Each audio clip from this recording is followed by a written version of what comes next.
Isang miyembro ng Communist Terrorist Group ang kusang loob na sumuko sa pinagsanib na puwersa ng pulisya at militar noong Abril 21 ng taong kasalukuyan. Ang operasyon ay pinangunahan ng 2nd Abra Provincial Mobile Force Company sa ilalim ng pamumuno ni Police Colonel Igan P. Balangan, Force Commander, katuwang ang 77th Infantry Battalion, 5th Infantry Division, Philippine Army at Manabo Municipal Police Station. Ang sumukong individual ay kinilalang isang 44 anyos na lalaki, may asawa, magsasaka at residente ng Villaviciosa, Abra. Siya ay kabilang sa Revolusyonaryong Guerrilla Unit, Platoon 1, NPA Abra at hindi nakalista sa Periodic Status Report on Threat Group. Kasabay ng kanyang pagsuko, isinuko rin niya ang isang unit ng 5.56mm M16A1 Bushmaster na rifle na walang kasamang magasin at bala. Ipinahayag ng sumuko ang kanyang suporta sa mga programa ng pamahalaan para sa kapayapaan, particular sa Unification Program ng National Task Force to End Local Communist Armed Conflict at sa pagpapatupad ng RLECC Resolution No. 6 Series of 2021 o mas kilala bilang Tumanon Makitungtong. Sa kasalukuyan, ang sumukong individual ay nasa kustudiya ng 2nd Abra PMFC at sumasailalim sa custodial debriefing at panayam sa Camp Colonel Adolfo Catrizio Femio, San Jose Norte, Manabo, Abra. Patuloy namang hinihikayat ng Philippine National Police ang iba pang miyembro ng armadong grupo na magbalik loob sa pamahalaan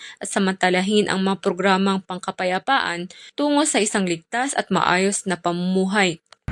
Mula dito sa reyon ng Cordillera, ako ang inyong PNN correspondent, Patroluman Grace Bulangan, alagad ng batas, tagataguyod ng Balitang Pulis.